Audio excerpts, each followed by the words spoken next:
That's great. This is awesome.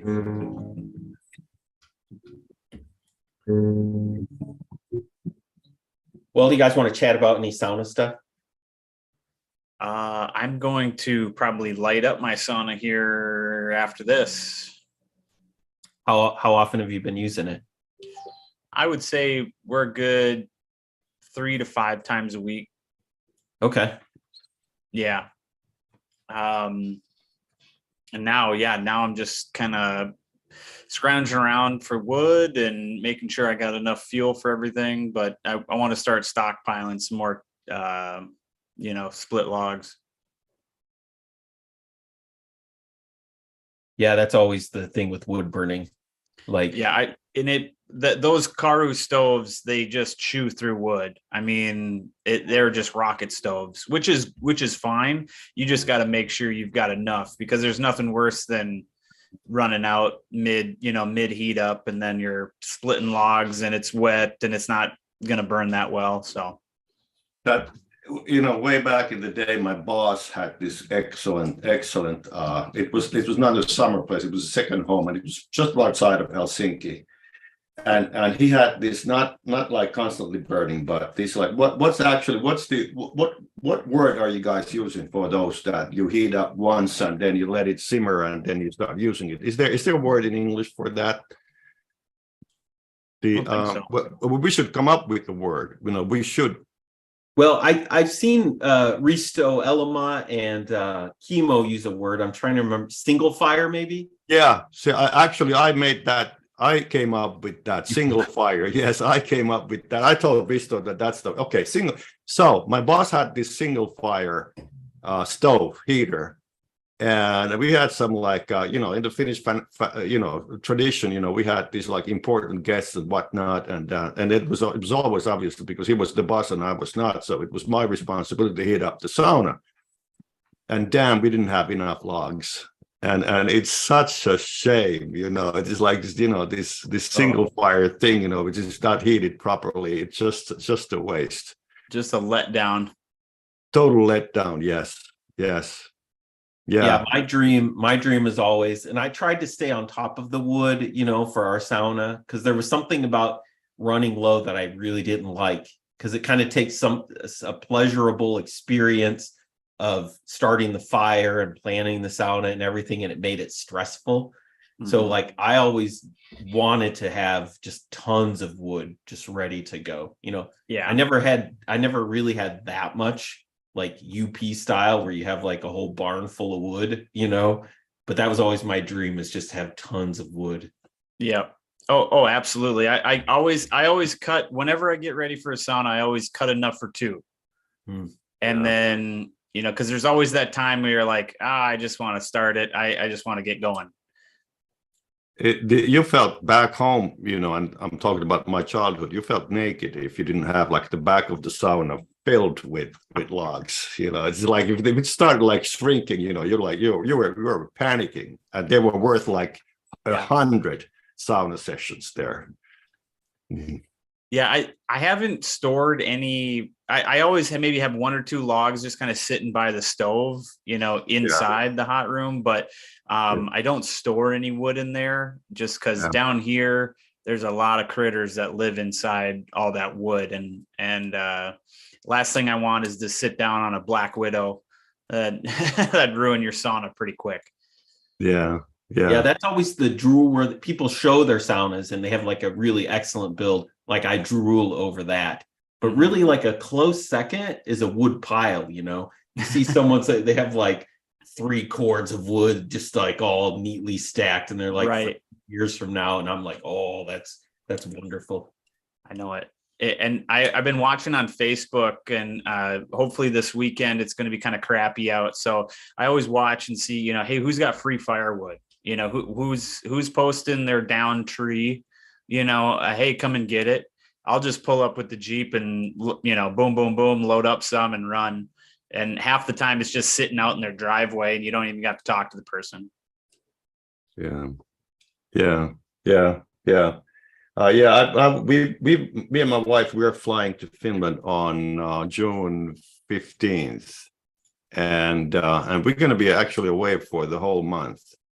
And at least a couple of weeks, if not close to 3 weeks, we're going to be spending again at my aunt's house in the archipelago. And I think I sent, at least to Risto, I sent some pictures of the sauna. I don't know if I sent those to you both, but I definitely will do so. It's a pretty crappy sauna, to be honest, and it was designed like totally wrong. But it's like I'm already thinking that my aunt has not been there for 3 years. For 3 years, she hasn't, because it's been it was the pandemic. That's one thing, and second thing, that she is in a very bad health. So it might happen that she's not going to go anymore there. But if I'm not on her will, this is going to be the last time I'm going to go to that house. But anyway, so it's just like there are logs that are maybe 30, 40 years old. So they will burn nicely. They are dusty, but they will burn nicely. But I don't know yet whether I'm so lazy that I'm not going to even touch those old logs and just order, a cord of wood, to be used. And we'll see. But obviously, up there, the quality is just fantastic. It's good birch that burns, and it is not even like I can't remember which. Sam, which heater do you have? This is the Karu 20. Yeah, pretty standard. I can't remember the dimensions of the firebox, but it's about 2.5 feet tall, by about probably 20 inches wide. I've got currently on there, I believe I've got about 65 pounds of rocks. But I'm actually going to go up the smokestack, and start surrounding all the chimney with rocks as well. So I've got to order some more rocks or scrounge for some, but, trying to find rocks at a reasonable price, if you're going to order them online, it's amazing what it costs nowadays. So I'm going to see if I can't find a local landscaping company, or or I might just go to the river or the reservoir and see about scrounging up some rocks that way. But the cheapest box of rocks that I got recently I think it was a 40-pound box, and it was just under $100 shipped. Wow. And that's insane. Yeah, I would like to see, good for the environment, yes, but I think also just a good principle is I would like to see more of our sauna builds, the materials come from nearby, like a local lumber mill, rocks that come from like a 50-60 mile radius kind of thing. I just think it's just a good practice. It just makes sense. Yeah, and it's kind of like what ChatGPT told us about sustainability. Yep. Yeah, that's true. I wouldn't go crazy with those rocks, so I wouldn't overdo the rock part. But a couple of things. First, the Hilo PK20. That's a rocket. That is a really, it burns that wood super fast. And the other thing is I totally agree with you or with Christopher about the with the locality. I'm not a fan of cedar in a sauna. I'm not a fan at all. But with the rock part, that's a different thing. But having said that, though, where I'm coming from, they don't cost shit. So it's not, it's just like, I'm lucky if I bought like 80 pounds of rocks, I would think, to my father-in-law. I've told you this before. And I'm lucky if I paid 40 euros / $50 for those 2 boxes of rocks. So it is, and my late dad was cheap. So he went to the, by the water, and he picked those rocks, and they smelled like shit, and they keep cracking and exploding. Right.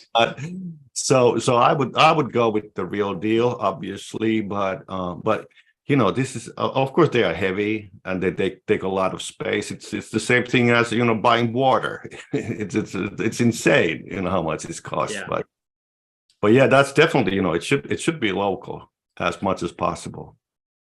Yeah, and I think we should do maybe a quick video sometime or a quick tutorial on sourcing rocks. Yep. Because like you said, the last thing you want is to be sitting in there in your birthday suit and have a rock explode. That's it's going to be a bad time.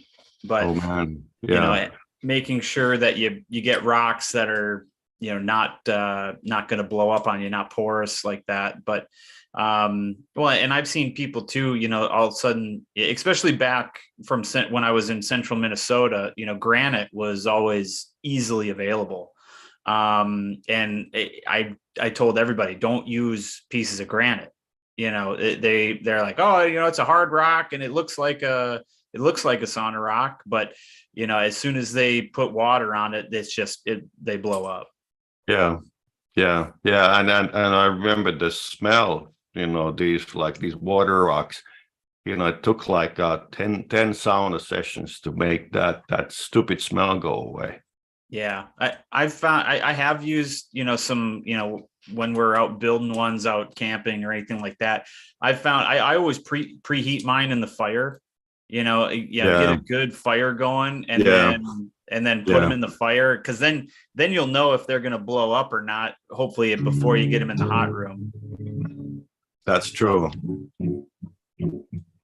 Yeah. And sourcing wood, we were talking about firewood. Man, that's been an adventure for me. Oh yeah. People will say that the wood is seasoned and just amazing, but then you get there and it's like super wet. So like I started, and even this isn't a guarantee, but I got a little moisture meter. Mm-hmm.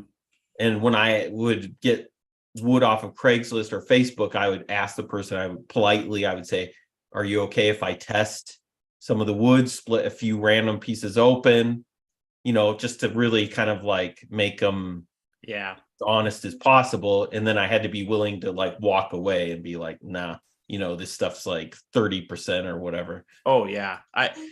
When I first moved down here, I got a load of firewood and it was wet. It was green and it's just starting now to dry out. And it's been 70, 80 degrees for a month. And so it does take a long time, especially if you don't split them down even further. Yep. So I just, as soon as I could, I started just splitting it as small as I could and then putting it in. I'll put it in my firebox and I'll sprinkle sawdust over it to try to sap some of it out of there, with mixed results. Yeah.